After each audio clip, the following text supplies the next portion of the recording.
I fell off a roof while I was recording a party, and I appear to have broken both my legs. That's my impression.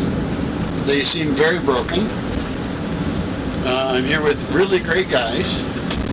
Yes. In an ambulance going to the hospital, and I'm not super happy about breaking my legs. That's probably the worst thing that's happened to me ever.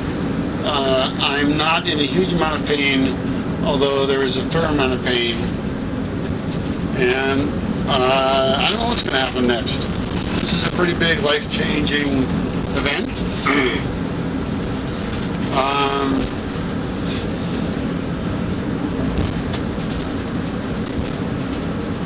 That's okay, I guess.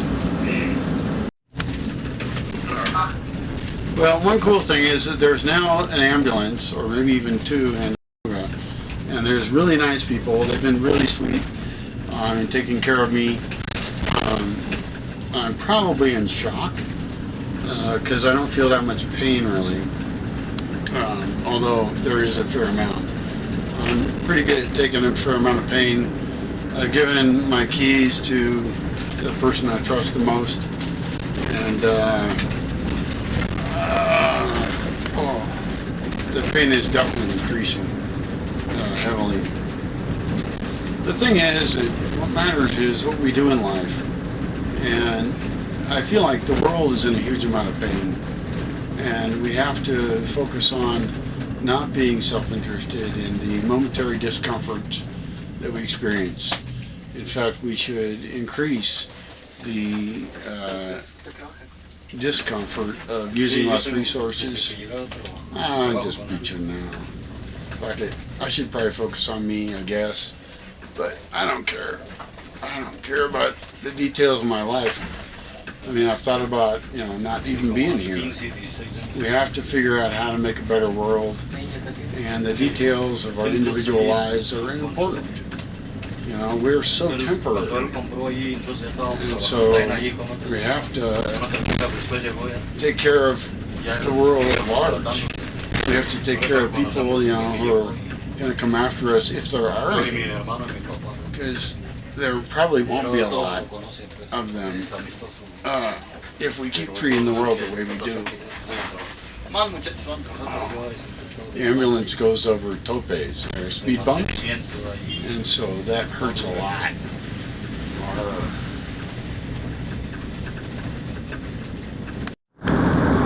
Well, I don't know what's going to happen next, but if I live through this, and if I'm still functional in any way, then I'm going to still have the same goals. So donate to the goals if you can, and live the goals. I mean, that's what you can do the most. I'm not that important. You got to save the world yourself in one way. And if I can continue with the project, then, I'm still dedicated to everything. I give everything I have to it. So, I'm not important. But we got a lot of work to do. So, give what you can.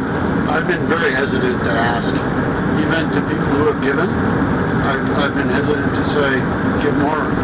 Like I need more than $5 a month or $3 a month.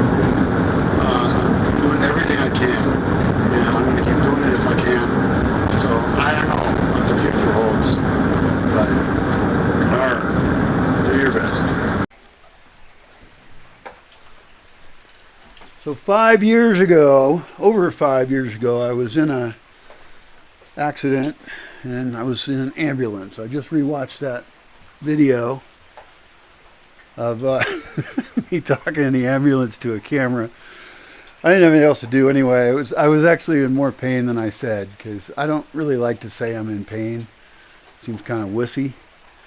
But I was in a fair amount of pain. And they hadn't given me any drugs yet. I had to get my friends to buy those. The medical system is a little weird. But I'm still affected by all that. I still am weak. I haven't really had full physical therapy. I've been alone mostly for the last 5 years. I did have a real nice friend down for a year, actually, and that was super helpful because I couldn't walk at all. I mean, it's a serious accident, and I'm sure I could have recovered better and faster had I had more care. But, you know, I was running on a pretty tight budget and still am. and now I'm in a state where I have a lot of projects I want to do, and I'm trying to get better at describing those and being worthy of support for those, and also being worthy of people's time to come here and work on them with me. Right now, just regular survival is fairly difficult. Like I can't pump water because I need to fix my generator.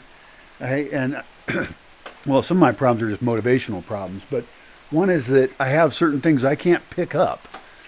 You know, they're too heavy. Like I can pick up 5-gallon things like gasoline and water and stuff like that, but I can't like pick up my generator. I can't move a propane tank. I have very big propane tanks.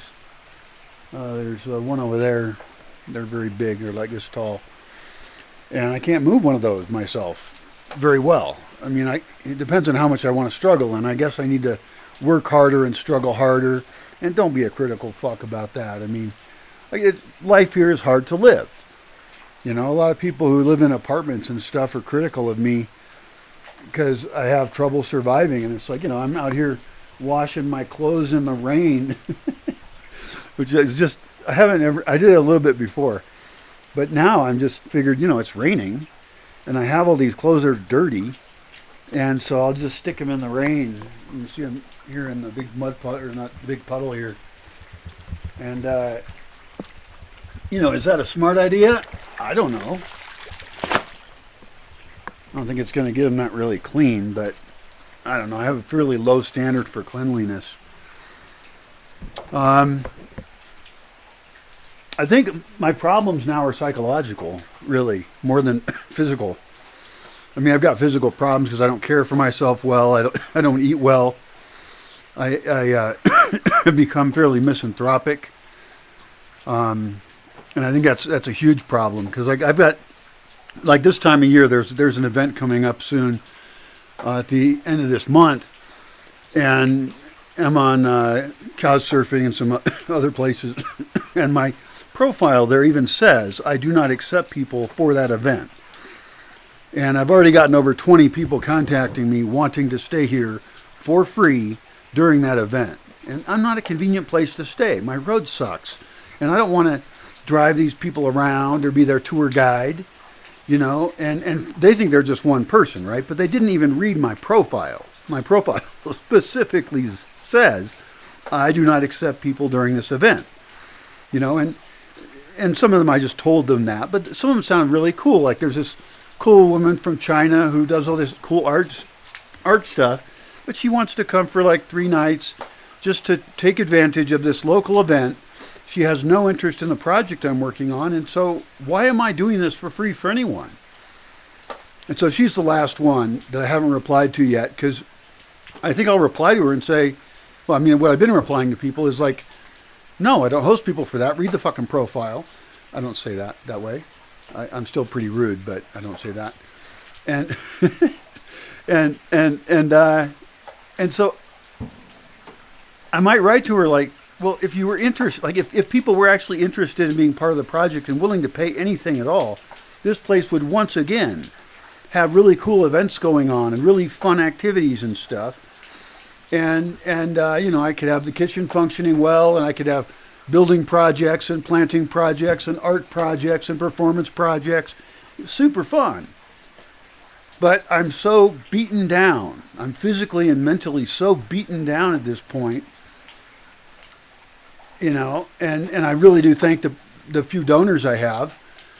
And in fact, a guy just donated a big amount, like $500, for no apparent reason. I've never even met him.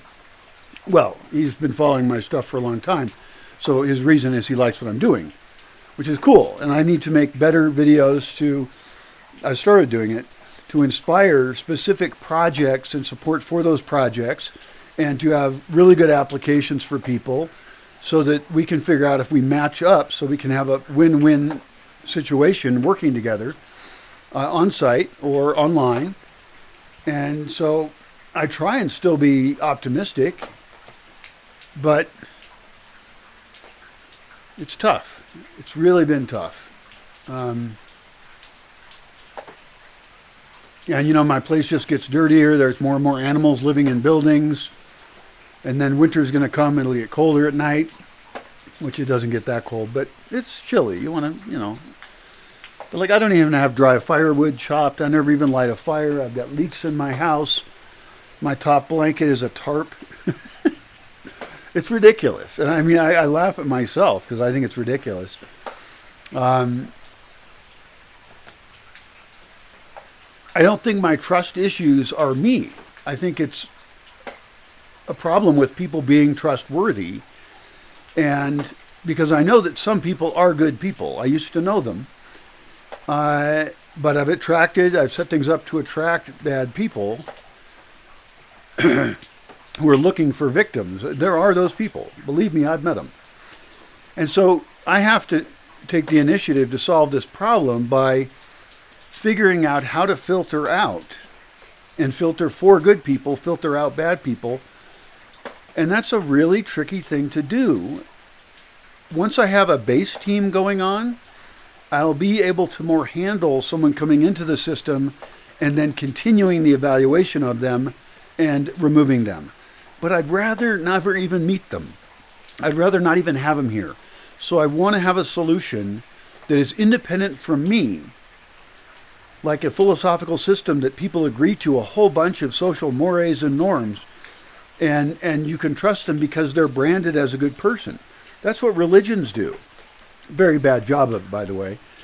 But they say, we believe these things, and then that therefore means you're this kind of good person. Right?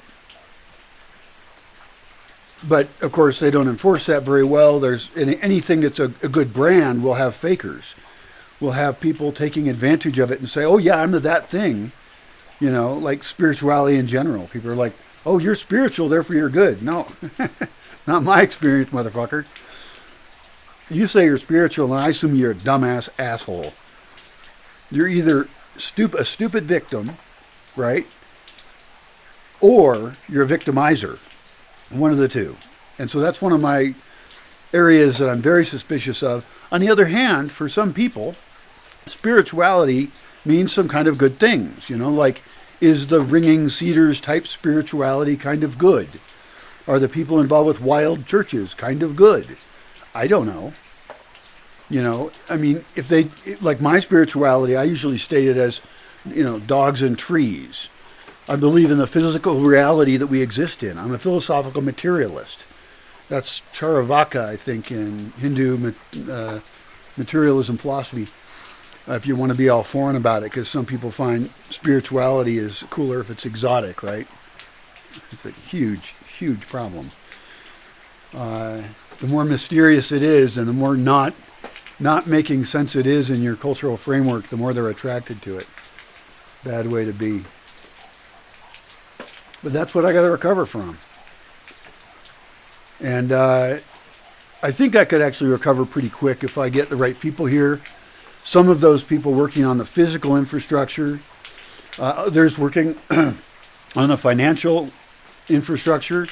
Because I need a lot of money to accomplish the goals that I want to create. I mean, I want to be building buildings all the time. From now until I'm dead, or even afterwards. Well, I'll take a break after I'm dead. But that's going to take teams of people with a lot of different skills. And managing that's going to be tricky. I'm trying to write it up. I'm trying to... I don't know. We'll see if I can do it. It's tempting just to not do it, which is what I currently do, as I just say no to people. You know, because I can't trust them. We'll see. Good luck to you.